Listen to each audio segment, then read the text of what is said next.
Hello dear students, আমি তোমাদের প্রিয় তুষার স্যার। আজকে তোমাদের সামনে যে ভিডিওটা আনা হয়েছে অ্যাজ ইউজুয়াল, যে আমাদের দুপুরে একটার সময় আমাদের অঙ্কের ক্লাস চলছিল প্রিভিয়াস এর আরআরবি গ্রুপ ডির উপরে যে সকল প্রিভিয়াস এর কোশ্চেন্স গুলো এসেছিল তার উপরে। স্টুডেন্টস, আমাদের ক্লাসটা কিন্তু কন্টিনিউ চলছে। সন্ধ্যের ক্লাসটা এই সপ্তাহটা বন্ধ ছিল আমাদের, সামনের সপ্তাহ থেকে আবার সেই রিডিং এর যে সায়েন্সের ক্লাসটা সেটাও আমাদের কন্টিনিউ হবে এবং বিভিন্ন আপডেট রয়েছে। সেই আপডেট গুলো আমি কালকে থেকে কিছু পোস্ট করব আমি তোমাদের, কারণ আরআরবি রিগার্ডিং কিছু আপডেট অবশ্যই রয়েছে। আর এই যে ক্লাসেস গুলো করাচ্ছে, এই ক্লাসেস গুলো কিন্তু ভেরি ইম্পর্টেন্ট। শুধুমাত্র যারা পেইড ব্যাচ জয়েন করছো বা পেইড ক্লাস আমাদের অফলাইন একাডেমিতে ভর্তি হচ্ছে তাদেরও বলবো তার পাশাপাশি কিন্তু এই যে কোশ্চেন্স গুলো করাচ্ছি প্রিভিয়াস ইয়ার, সেগুলো কিন্তু সলভ করো। আর শুধুমাত্র যারা যারা এগুলো বাড়িতে বসে প্র্যাকটিস করছো তারা অবশ্যই আমাদের সাথে 7384198483 7384198320 এই নাম্বারে যোগাযোগের মধ্যে দিয়ে আমাদের সঙ্গে হোয়াটসঅ্যাপে কন্ট্যাক্ট করতে পারো। তোমরা যদি পেইড অনলাইন ক্লাস বা আমাদের একাডেমি বালুঘাট দক্ষিণ দিনাজপুর আবাসিক বনাবাসিকের মধ্যে ভর্তি হতে চাও, বা বুক আমাদের সম্পূর্ণ লিঙ্ক দেওয়া রয়েছে, বইয়ের আমাদের যে ক্লাসের বই রয়েছে, আমাদের যে নিজস্ব ম্যাথামেটিক্যাল ম্যাজিক বইটা রয়েছে তার মধ্যেও কিন্তু এই সকল যে অঙ্কগুলো সেগুলো কিন্তু পরপর তোমরা রুলস ওয়াইজ, সে শর্টকাট হোক ব্রডকাট হোক সবকিছুর মধ্যে দিয়ে পেয়ে যাবে। তো শুরু করবো আজকের প্রথম প্রশ্ন নিয়ে। প্রথম প্রশ্নে কি আছে দেখে নাও, কি বলেছে। একটি জলাধার আছে, একটা ই আছে, একটা এফ আছে, যারা 5 ঘন্টা এবং 10 ঘন্টায় একটা জলাধার পূর্ণ করতে পারে। 5 ঘন্টা নেয়, এই 10 ঘন্টা নেয়। আর যেখানে একটা অপর আছে জি ট্যাপ, যেটা কি করে 15 ঘন্টায় জলাধারটাকে সম্পূর্ণরূপে খালি করতে পারে। তিনটে ট্যাপ যদি একসঙ্গে খোলা হয় তাহলে জলাধারটা পূর্ণ করতে কত সময় লাগবে? একদম বেসিক একটা অঙ্ক রয়েছে, বাট এই অঙ্কগুলো কিন্তু পরীক্ষা এসেই থাকে। তো তোমাদের সবসময় সাজেস্ট করব আমি শুধু মক টেস্টই দিলেই নয়, তার পাশাপাশি তোমাদের কি করণীয়, এই যে আমাদের ম্যাথামেটিক্যাল ম্যাজিক বুকটা রয়েছে এর মধ্যে এই প্রশ্নগুলোর উত্তর সহ সম্পূর্ণ শর্টকাট সমাধানগুলোও দেওয়া রয়েছে, সেগুলো কিন্তু ব্রডকাট দুটোই রয়েছে, বিস্তারিত আলোচনাও রয়েছে। এগুলো নিয়ে কিন্তু ঠিকঠাকভাবে প্রিপারেশনটা কমপ্লিট করবে, লিঙ্ক দেওয়া রয়েছে। যাই হোক, তো আমাদের প্রথম জলাধারটা কি করছে, 5 ঘন্টায় পূরণ করছে। দ্বিতীয় জলাধার 10 ঘন্টায় পূরণ করছে। তৃতীয় জলাধার তোমাদের হচ্ছে 15 ঘন্টায় খালি করছে। তো এই তিনটা জলাধারকে যদি আমি এখানে মোট লসাগু করি, লসাগুটা হয় আমাদের মোট ভলিউম, মানে কত লিটার জল ছিল যদি ধরে নিতে হয় তাহলে এটার যে লসাগু হবে সেটা করতে হবে। লসাগু কত হবে আমাদের 30 লসাগু। তাহলে 1 ঘন্টায় কতটা পূরণ করবে, কারণ এটা পূরণ করছে, এটা ই, এটা এফ, এটা জি। তো পূরণ করছে কতটা, এটা যেটা ভাগ করে যেটা বেরোবে সেটা আমাদের 1 ঘন্টায় পূরণ করবে। তো 5 দিয়ে 30কে ভাগ করলে কত হবে 6, 10 দিয়ে 30কে ভাগ করলে কত হবে 3, আর 15 দিয়ে 30কে ভাগ করলে হবে 2। এটা 1 ঘন্টায় পূরণ করছে 30-এর মধ্যে, এটা 1 ঘন্টায় পূরণ করছে 30-এর মধ্যে, এটা 1 ঘন্টায় খালি করছে 30-এর মধ্যে। তাহলে মোট 1 ঘন্টায় কতটা কি হচ্ছে, এখানে আমার গেল হচ্ছে 6 3 9, 9 থেকে 2 বাদ দিলে 7। তার মানে 1 ঘন্টায় প্লাস 7 পূরণ হচ্ছে ওভারঅল। তাহলে যদি 7 আমার পূরণ হয়, ঠিক আছে, 7 যদি আমার পূরণ হয় তাহলে ওভারঅল আমার হিসেবটা কি হয়ে দাঁড়াচ্ছে, 4 7 আমার কত হচ্ছে 28, নিচে গেল 2, মানে টোটাল জলাধারটা পূরণ হতে আমার কত সময় লাগবে, 4 ঘন্টা 2 এর 7 মিনিট, বা সরি 4 পূর্ণ 2 এর 7 ঘন্টা একেবারেই ধরতে পারো। 4 পূর্ণ 2 এর 7 ঘন্টায় কিন্তু এগুলো আমাদের পূরণ হয়ে যাচ্ছে। তো আবারও বলছি, এই ধরনের অঙ্কগুলো কিন্তু আমাদের রেগুলার বেসিসে এগুলো চ্যাপ্টার ওয়াইজ আমাদের কোচিং বা পেইড ব্যাচও করানো হয়ে থাকে। তো ডেফিনেটলি আমাদের সাথে ডেসক্রিপশন বক্সে যে নাম্বার রয়েছে সেখানে আমাদের সঙ্গে কিন্তু ইজিলি তোমরা যোগাযোগ করতে পারবে। ওকে, এবার আমাদের পরবর্তী যে অঙ্ক রয়েছে, পরবর্তী অঙ্কটা কি রয়েছে সেটা আমরা দেখে নেব। দেখো পরবর্তী অঙ্কটা আমাদের কি রয়েছে। পরবর্তী অঙ্ক বলেছে যে দেখো এগুলো হচ্ছে লসাগুর নিয়ম, ঠিক আছে, এগুলো লসাগুর নিয়ম। এগুলো যে সরি বিভাজ্যতার, যে আমাদের বইয়ের মধ্যে যাবে, আমাদের বইয়ের মধ্যে বিভাজ্যতার চ্যাপ্টার রয়েছে। এই বিভাজ্যতার চ্যাপ্টারের মধ্যে দিয়ে সমস্ত রুলস লেখা রয়েছে, যে 11 দিয়ে কোন সংখ্যা ভাগ যেতে পারে, 3 দিয়ে কোন সংখ্যা ভাগ যেতে পারে, 6 দিয়ে, 5 দিয়ে, বিভিন্ন যে সংখ্যার নিয়মগুলো, সেই নিয়মগুলো কিন্তু অবশ্যই তোমাদের জেনে নিতে হবে। তো আমার এখানে মোট কথা হলো, এখানে কোন নিয়মটা আমার এখানে অ্যাপ্লিকেবল হবে সেই নিয়মটা আমাকে খালি সবার আগে একবার দেখে নিতে হবে। দেখো বলেছে 2 3 9, ঠিক আছে, মানে কত হচ্ছে টোটাল কত হলো 9 2 11, 11 আর 3 কত 14, 14 4 20। এই যে আমার এখানে রয়েছে 9 3 12, 2 14, 14 আর 7 21, বা এই যে সংখ্যাটা রয়েছে 2 3 9 এবং x/7, এই সংখ্যাটা 11 দিয়ে যদি ভাগ যায়, মানে এটা কাটাকাটি চলে যাবে 11 দিয়ে ভাগ করলে, তাহলে x এর মানটা কত হবে। এখানে x এর মানটা আমার এখানে নির্ণয় করতে বলেছে। তাহলে এটা নিয়মটা কি, বেসিক নিয়মটা কি সেটা সবার আগে তোমরা আগে জেনে নাও। এটা নিয়ম কি আছে তোমাদের, এখানে যে অল্টারনেট সামটা রয়েছে, অল্টারনেটিভ নাম্বার অফ সাম, এটা very very important question students, very এগুলো কিন্তু আমাদের কোচিং অলরেডি করানো কমপ্লিট হয়ে গেছে। অল্টারনেট সাম বলতে কি, এখানে প্রথম সংখ্যা কি রয়েছে 2, দ্বিতীয় সংখ্যা বাদ, তৃতীয় সংখ্যা কি রয়েছে 9, চতুর্থ সংখ্যা বাদ, পঞ্চম সংখ্যা কি রয়েছে 7। আমি অল্টারনেট নাম্বার গুলোকে আমি প্রথমে 1, 3, 5, 7 এরকম করে যেগুলো যে অল্টারনেট নাম্বার সেগুলোকে যোগ করবো। তো কত হবে 2, 9 আর 7 এর যোগফল কত? 9, 7, 16, 2, 18।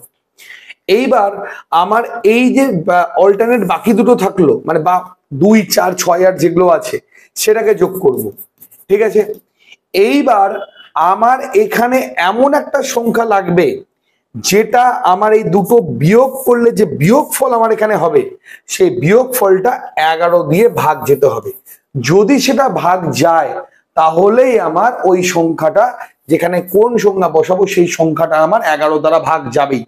মানে এক্সাম্পল, আমি যদি এখানে প্রথম অপশন কি আছে 3, আমি যদি 3 নিই কত হচ্ছে 3, 3, 9, 9 থেকে 18 বাদ দিলে কত হবে 9, 9 কি 11 দিয়ে ভাগ যায়? যায় না, তো এটা রাইট অ্যান্সার হবে না। তারপরে আছে 1, 2, রাইট অ্যান্সার কি আছে 4।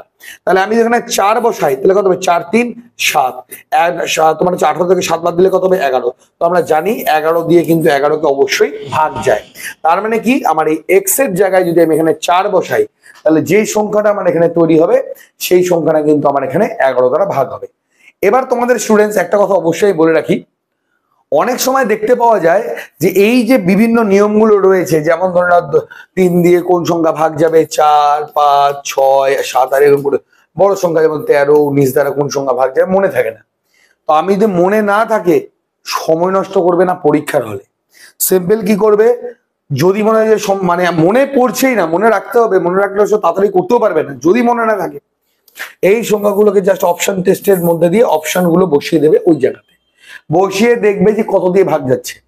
মোটামুটি যদি একটু ক্যালকুলেশনটা ফাস্ট হয় না, একটা অপশন বসালেই মোটামুটি একটা তুমি আইডিয়া পেয়ে যাবে যে ওখানে কত কি বসলে আমার এটা মিলে যেতে পারে। ঠিক আছে, তো যদি মনে থাকে তো খুব ভালো, যদি মনে না থাকে একদম সময় নষ্ট করবে না, ফটাফট এগিয়ে যাবে অপশন ধরে। দেখবে তাতেও যে খুব একটা সময় লাগবে তাও না, একটা অপশন দিয়ে ট্রাই করলেই পরবর্তী অপশন গুলো অটোমেটিক্যালি বেরিয়ে আসবে। মোটামুটি একটা আইডিয়া চলেই আছে যে কত দূর কি অ্যান্সার হতে পারে। ঠিক আছে, ওকে, তো নেক্সট কোশ্চেনে চলে যাবো। আমাদের পরবর্তী প্রশ্ন কি রয়েছে, ক্ষুদ্রতম প্রকৃত সংখ্যা 96 কে কত দ্বারা গুণ করলে গুণফল গুণকের সংখ্যার বেজোড় হয়?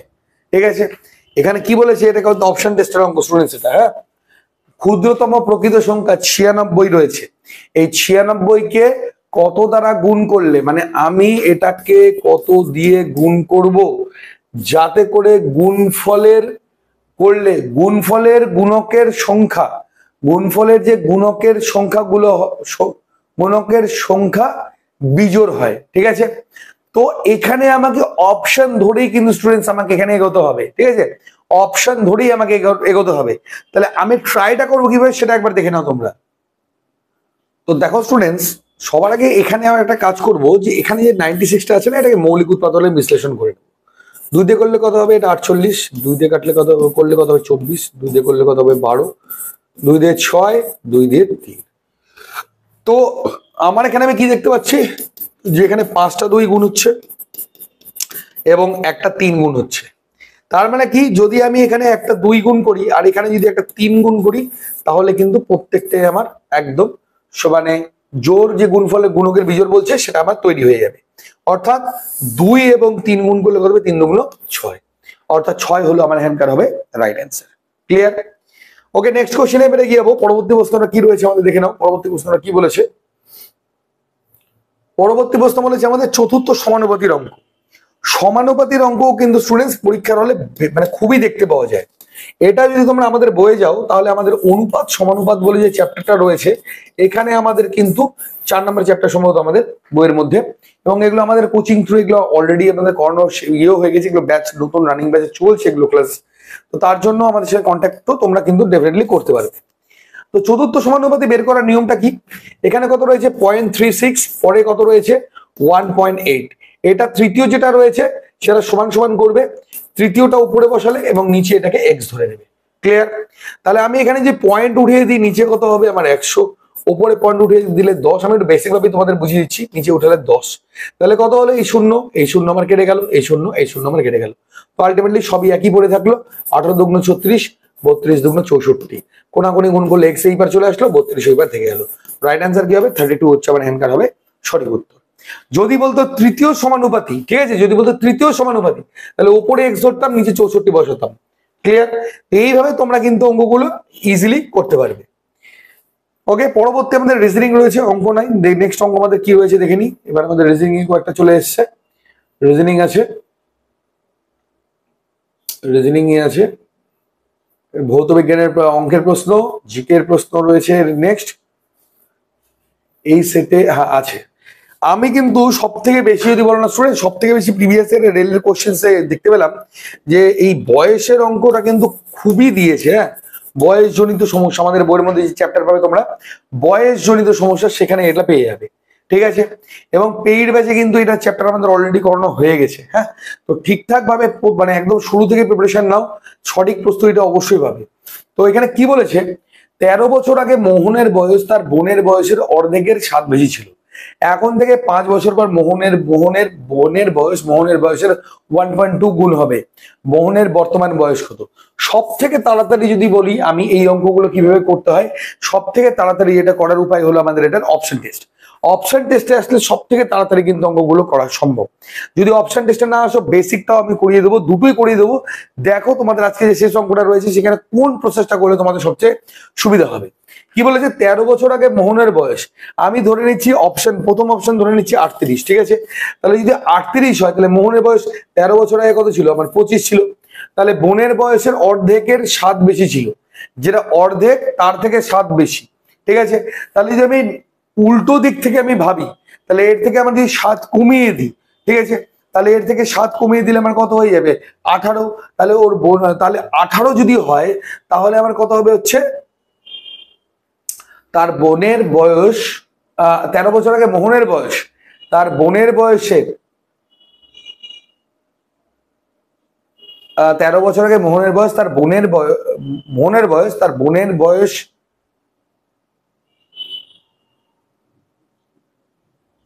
অর্ধেকের 7 বেশি ছিল। ঠিক আছে, আপনার বোন, এখানে ওয়ার্ডটা একটু ভুল দেওয়া আছে। 13 বছর আগে মোহনের বয়স তার বোনের বয়সের হতো, যদি এটা হতো তাহলে মোহন ছোট হচ্ছে অর্ধেক। আমি ধরে নিচ্ছি মোহনের বোনই ছোট ছিল, আমি ধরে নিচ্ছি মোহনই। আচ্ছা, এখন থেকে 5 বছর পর মোহনের বয়সের 1/2 গুণ হবে। আচ্ছা, বোন বড় আছে, ঠিক আছে, এখানে বোনই বড় আছে। ওকে, এখানে বোন বড় আছে।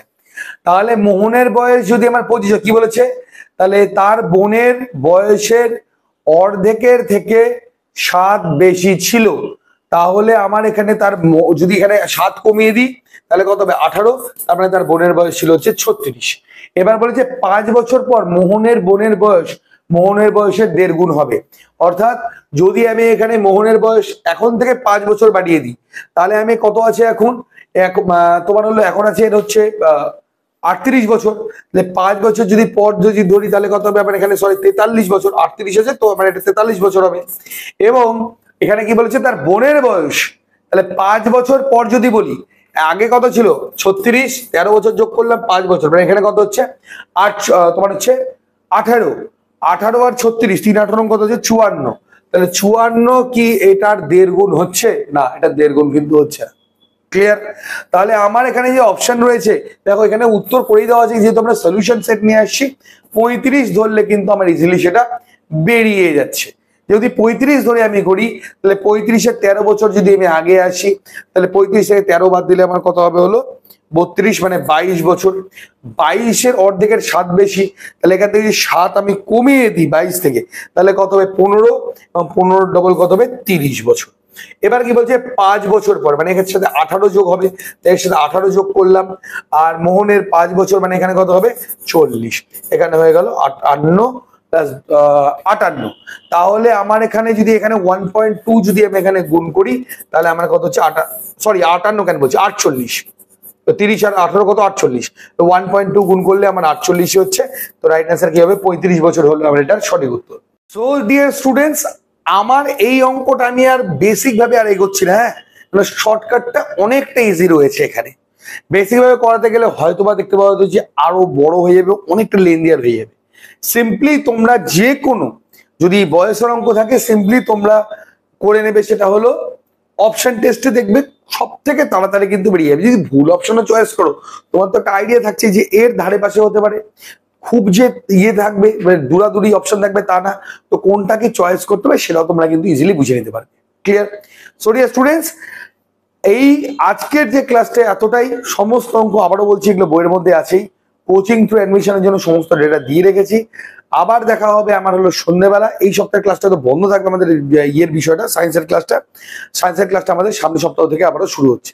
তো কালকে আবার দেখা হচ্ছে, সরি কালকে তো শনিবার, এরপরে দেখা হচ্ছে তো সোমবারে তোমাদের সাথে, এবং দুবেলার সম্পূর্ণ ক্লাস নিয়ে। তো ডিয়ার অবশ্যই চ্যানেলটা সাবস্ক্রাইব করে নিও এবং নোটিফিকেশন বেলটি কিন্তু অন রাখতে ভুলো না। তো আজকের মতো এতটাই, নমস্কার।